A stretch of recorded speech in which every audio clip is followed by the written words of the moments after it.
Eto na nga guys, nangangatog ang mga itlog ng mga taong mayroon pong kasalanan. Dito nga po guys kay former Senator and Attorney Leila De Lima. Kasi alam nyo guys, itong si Leila De Lima, desidido na talagang kasuhan itong mga taong involved po sa kanyang, pagkakakulong ng humigit kumulang 7 taon dahil nga po guys sa fabricated crimes, malicious na prosecution. Talaga nga namang hindi biro ang 7 taon tapos sasabihin ni Duterte, hanapin mo na lang ang kapayapaan sa puso mo. Ang lakas mag-advise na hanapin na lang daw po guys ni De Lima ang kapayapaan sa kanyang puso, wag nang mag-amok ng gulo. 'Di ba? Dapat ikaw yung maghanap ng kapayapaan sa puso mo. Tapos itong si Aguirre, ang sabi niya, let's move on. Let's move forward. Yan po yung sabi ni Aguirre, mag-move on naman daw. Actually guys, para sa akin, hindi talaga biro yung 7 taon na pagkakakulong ni former Senator Leila De Lima, lalo pat in the first place, wala naman talaga siyang kasalanan. Biktima lang po siya guys ng mga taong kinakalaban niya. Syempre, once nakalaban mo, ang hangad talaga sa inyo ng mga taong yan, walang iba kundi pabagsakin ka. So, isa sa mga biktima po guys ng fabricated crimes, malicious prosecution, itong si former Senator Leila De Lima. Kung kaya't nga po guys, willing na talaga siyang magkaso. Inaantay niya na lang talaga na matapos ang mga papers, ang mga documents na isasubmit niya dito nga po guys sa Department of Justice. So, ano ba yung kwento ni Leila De Lima, Mima? Yung una niyang kwento dito is yung bribery. 'Di ba? Pagtanggap ng pera galing sa sa mga high profile inmates. Pangalawa naman dito, yung pagtanggap niya din ng pera galing sa droga, yung 10 million sa pamamagitan niya dito kay Rafael Ragos. Tapos yung pangatlo, yung pagluluto ba ng droga doon sa Bilibid. Ganito yung cash flow ng story nila. Actually guys, kung active lang ako sa politics noong 2016, ang ganda sana, no? Ganito, hindi pa naman ako masyadong active noon, pero binalikan ko kasi yung mga stories yung cash flow ng dramatic stories na fabricated na ginawa nila kay former Senator Leila De Lima. Kilala niyo tong si Ronnie Dayan? Yan, kilala niyo yan? Si Ronnie Dayan. Ay, ba't nawala? Yan. Minsan kasi guys, yung pag-ibig talaga ang nagpapahamak sa atin. Dito nagsimula ang kaso ni Leila De Lima. So, basahin ko lang sa inyo Ito yung sabi sa balita noon. Ronnie Dayan, relationship with De Lima lasted for 7 years. Yan yung kwento dyan. And inamin naman talaga ni former Senator Leila De Lima na nagkaroon sila ng relasyon ni Ronnie Dayan. So, sa lahat ng tama na kwento, ito lang talaga yung totoong tama. Sa kinadami-dami ng fabricated stories nila, ito lang talaga yung totoo. Which is, si De Lima na mismo, inamin niya din na nagkaroon sila nga ng relationship ni Ronnie Dayan. So, ganito yung flow ng story. Kailangan itong si Ronnie Dayan bumaliktad kay Leila De Lima at sabihin na siya yung kolektor ng pera galing nga po sa droga sa mga high-profile inmates. Siya po yung kolektor na binibigay niya sa Department of Justice. So ganito, kailangan dito sa storytelling na to, kailangan si Ronnie Dayan, yung NBI na si Rafael Ragos, tapos yung high profile inmate na nandoon si Tony Co, si Michael C, tama ba? Michael C ba? Yung mga nasa Bilibid. Si Peter Co, si Vicente C. 'Di ba? Yan yung mga high-profile inmate na kasama din sa story, sa climax ng pagkakakulong ni De Lima. Yun na nga talaga guys, mahirap talaga yung ginamit nilang yung love story ni De Lima at ni Ronnie Dayan. Ito yung ginamit nilang pagkakataon na sinilipan nila ng butas. So ganito yung nangyari guys. Itong ano na to, itong si Ronnie Dayan, actually, ayaw naman netong tumistigo kay Dilima. Dahil nga lang talaga sa pressure, dahil sa takot, ang nangyari po talaga guys, wala, tinakot yung pamilya niya. Lahat naman tayo takot mamatay, 'di ba? So, tinakot siya, kahit ayaw niyang magtestigo, kaya nga to nagtago doon sa kanilang lugar sa sa Bulacan ba yun or Pangasinan. Yun, nagtago itong si Ronnie Dayan kasi hindi naman totoo yung mga pinapalakad nilang cash flow ng story. Dito nga para makulong at maidiin itong si Dilima.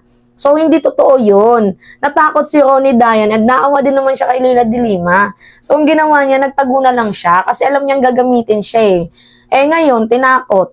'Di ba? Tapos yung administration noon, si Duterte, tapos alam nyo naman si Dilima, 'di ba? Balak niyang paimbestigahan yung DDS squad ni Duterte noon, yung killings sa AJK ng Davao. 'Di ba nga?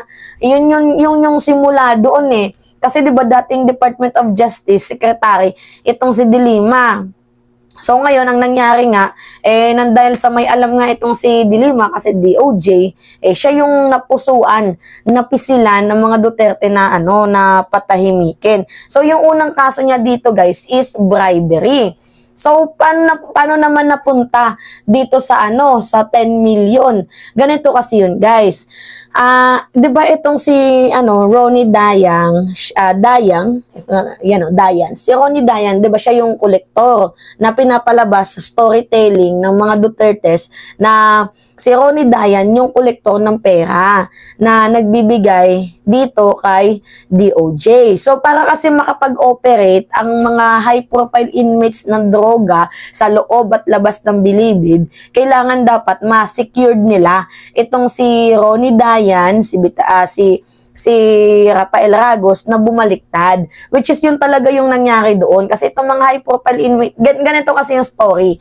'Di ba? Mayroong droga sa bilibid na tuloy-tuloy daw yung pag-organize ng droga sa bilibid. So, ginamit nila itong mga high-profile inmates na to na tumistigo din kay Dilima. Tapos, para maging mas successful yung story nila, dapat si Ronnie Dayan bumaliktad. So, bumaliktad nga si Ronnie Dayan at pinalabas niya na siya yung kolektor ng droga dito nga po guys sa bilibid sa mga galing sa high profile inmate na ibinibigay niya dito sa DOJ at dito sa NBI. During that time may director ata itong si Rafael Ragos ng National Bureau of Investigation. So, dahil nga din sa pressure, si Rafael Ragos bumaliktad din. Pero lahat yan guys, nagsorry kay Dilima. Lahat yan nagsorry. Kahit nga itong si Sandra Cam na sumundo dito kay meron siyang sinundo na na yun si Espinosa. Nakalagay dito sa article si Espinosa. 'Di ba si Sandra Cam yung nagsundo kay Espinosa kasi si Espinosa gagamitin din ng mga ng mga kalaban ni Dilima para maidiin nga siya sa droga. So natakot kasi itong si Espinosa kasi yung tatay niya 'di ba namatay, pinatay yung yung mayor. So ngayon si Espinosa nagtestigo din pabalik, 'di ba? Para nga makulong itong si Dilima. Pero nagtago si Espinosa kasi nga ayaw niyang madamay si Dilima. Kasi nga di naman kasi totoo. Pero anyway, ganito. Kaya nadamay itong si Rafael Ragos kasi 'di ba siya yung NBI noon. So, para maging makatotohanan, dapat tumistigo si Rafael Ragos na totoo nakasama siya sa mga tumatanggap ng bribery money. Galing nga po guys sa koleksyon doon sa droga na niluluto doon sa bilibid. So, bali siya yung nagpapatunay, si Rafael Ragos yung nagpapatunay na totoo na tumatanggap ng bribery money itong si Dilima kasi dalawa silang tumatanggap. Siya yung yung nagdadala ba ng pera doon kay Dilima. So actually ang haba ng story nitong kaso ni Dilima. To the point nga na may nagkaroon pa ng rambulan doon sa doon sa bilibid kasi merong isang high profile inmate na ayaw din magsalita kay Dilima kasi yung fabricated stories ba, hindi kaya ng nila, puso nila na magsasalita sila ng gano'n na hindi naman totoo. So, ang nangyari, nagkaroon ng takutan to the point nga, diba, na itong si Tony ko namatay at yung 3 inmates dahil nga sa nangyaring saksakan doon sa bilibid, nagkaroon ng riot doon. Itong si JB Sebastian, napilitan, nagsalita na lang din ng against kay Dilima. na sinama ito sa mga hearing-hearing at talagang pinatunayan nila sa kanilang kwento na yung lutuan nga doon ng droga sa Bilibid ay sila yung yung naglalabas ng droga para ba matuloy yung nila, yung cash flow, 'di ba? Yung pag-ikot ba ng droga, labas ng pera para matuloy 'yun. Dapat itong sila JB Sebastian, sila Peter Co, Vicente C, yan ay magsalita na totoo nga na nagbibigay sila.